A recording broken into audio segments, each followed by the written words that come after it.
not as structured as a CEO or a founder as Siddhartha said about the academy. To put it simply, I started playing because that's what my passion was. It's only by chance that I've reached this stage in a lot of ways. But a lot of people have asked me how this journey was, and I started to see what I have done right in my years to make this me to become a software developer. And strangely, when I started to look back, it was a simple set of things which I have done. So I started playing in the year 85. Back then, badminton wasn't a great sport. Hyderabad and Andhra Pradesh wasn't a great state for badminton even at the national level. For me, when I won the Olympics, somebody asked me, must have been a childhood dream to be an Olympic champion. For some, Mohammadapati, I told them that yes, but honestly, it wasn't my childhood dream. Because it was too big for me to dream as well. For me, to become a state champion was my biggest dream, and I thought if I could achieve that, that was it. I had about 4 friends whom I started playing with, whom I would go start in the same summer camp we started. For me to beat them was the ultimate objective. And when I beat them one day, then I went to the state championships. I realized that there were another 4 people similar to them. And when I started playing at them, I said, how do I beat them? And it was a simple strategy. In the sense, when these four guys who started with me were going, they would go to the stadium at 6 o'clock. I would go at 5:30, sneak in half an hour early, ensure that I trained a little harder than them. And I would come back a little later after their practice home. And when they would go back, I was thinking that these guys are going back and going to school and enjoying life. I would do some more practice at home because that will improve my game a little more. So I employed that to beat those 4 people. Then I went to the state level and realized that I was there after another bunch of 4 people. But the strategy was the same. I would imagine them working and I would say, I need to put in a little more effort. And that's how I won the state championships in 87.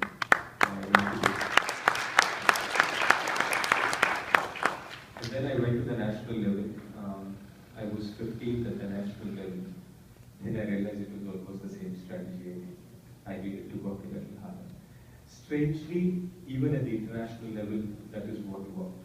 You need to push yourself a little more harder than the guys next to you. And for many years, this is what, for me, was the driving force. I would go back and imagine that the guy is sleeping, and I need to get up and walk and work a little more than the other guy. And that was very important. In this journey, for many years, this is the only way I worked. I would imagine 4 people on the line and say, I will run a little more than the next guy. For me, that was very, very important. The challenge next to me was very important. But then something happened later in my career. I realized that those 4 people don't matter. It's about yourself. And the people next to you only give you tension. They don't give you pleasure. And the day you start running for yourself, that is when you actually do much better and you enjoy that journey even better. And that for me was a real game changer, because for me, for years I would work against the competition. I would look at people and I was always turning around my shoulder and looking who's following. And I wasn't enjoying the run. And suddenly there was this moment where I said, it doesn't even matter whether the guy is following me or not. I will run as fast as I can. I will work as hard as I can, and let me see how far I can go. And that is how and when I got my best results. It's been a journey which has been fantastic. That's wonderful. For me also, it has come. I remember a time in '91 when I played my first international badminton event. This was in Malaysia. We were a group of about 18 of us who gone there. I was the youngest in the group. We played at this stadium called the Negara. First time going out, went to play the qualifications of the Malaysian Open. I went there and I won about 3 rounds in the qualifying, qualified for the main event and lost in the first round of the main draw. I came back to our hotel, which was right next to the stadium, and I remember sitting in that room along with another 10, almost about 18 of those players, about 15, 16 of them were present.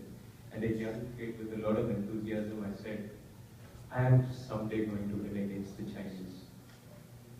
And they just looked at me. We've been here for many, many years. We haven't done this. How come you have to both बोल रहे हैं चुपचाप बैठ? This is what I thought. From my friends, हम बहुत देखे, वो लोग बहुत जंप करते हैं, बहुत तगड़े, अपने से बात बनती नहीं है, कुछ छोड़ दे. Then I said, no, with all my boyish enthusiasm, I said no. I'm going to win against the Chinese. I'm going to jump higher than them. I'm going to be stronger than them. I'm going to win. And they said, it's not going to be possible. I didn't fight them, but I walked out of the room. And today when I look at the entire journey for me, if anything I've done well, is that I haven't mingled with people who've been negative. I've kept that boyish enthusiasm with me all through my career, and that is what is best. I remember a day much later in my career when I was not the junior most anymore, but in 98, there was this time when I was training and I was going through defeats in my career. Many of the juniors in my room, because I would always preach that we can beat the top guys in the world. And many of them in the room, this time it was all juniors, who said, you fooled us for long. We cannot win against these Chinese and Indonesians and Japanese. We cannot beat them. You fooled us long enough. We are not going to listen to you. I remember the next day morning, I packed my bags and I walked out. And I said, I'm not going to train with this group of people. I'll find another set of people. And I went on to train the Sports Authority of India on my own. Because what was important for me was the thought to stay pure and that positiveness to be with God. Because if anything in my career which I'm proud of is that I was able to keep that pure spirit of positiveness through all those defeats, and which was very important for me. That boyish enthusiasm which was there in 91 when I started my international career, I didn't let it come down to the end of my career. And that for me got me the result which I got. It's not come through for many of us who understand sport, for many of us who don't understand sport so much. India is not a great sporting nation. For me, playing sport was a chance. My mother was very passionate about us doing well in life. She encouraged and supported us to the maximum. Whatever time we had was spent on our studies or our sport. There was nothing else for anything else. So it was 15 minutes of television. That was when, and that's per week. That was when we had at 10 to 10:15 in the morning. We used to have Superman and Spider-Man. That is what the only television we had when we went to school. But all of the other times were really packed with badminton. So for me, it was like badminton studies. And studies was there because if I didn't pass, I wasn't allowed to play badminton. And there was always that connection which was made to happen. If you study loud for 1 hour, you will be allowed to go and play. That is how the weight was. So for many years I was doing that.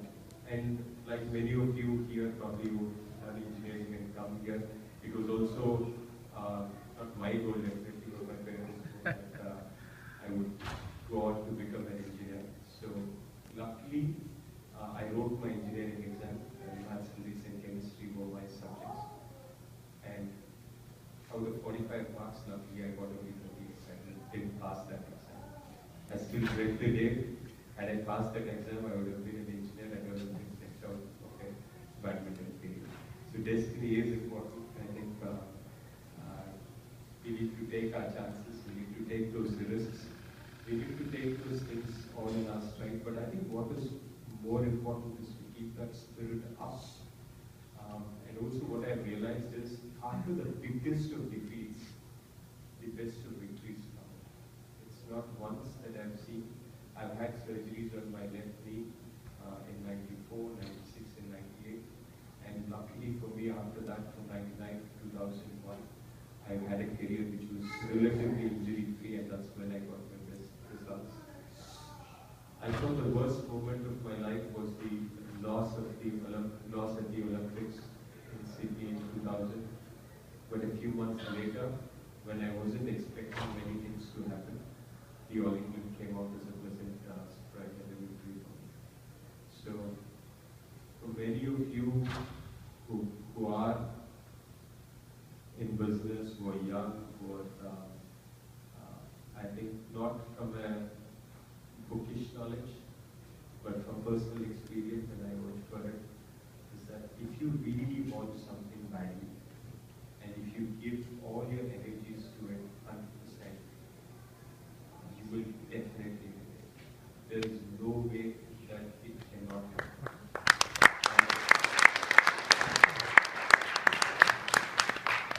I have seen it as a career in my playing days. I have seen it as a coach, that talent is something which is hugely overrated. It is not something which is very important. I think what is important is that perseverance. Not to give up. No matter what, I am not giving up. And be smart enough to find out where the shortcomings are and take your lessons quickly and implement them immediately. What is also very important is that motivation and discipline is good. It can drive you for a while, but I think if you make good habits, those things benefit a lot more. On a day when you've lost, also if you get up in the morning and train, definitely you're going to be not far off from being a victor. And also the day when you lose, you will only train. When the day you win, you're training the next day. So it's important that whether it's a loss or a win, it's important that you get up the next day and start doing things which are important. So habits are important. It's very important to inculcate. And no matter what age you are,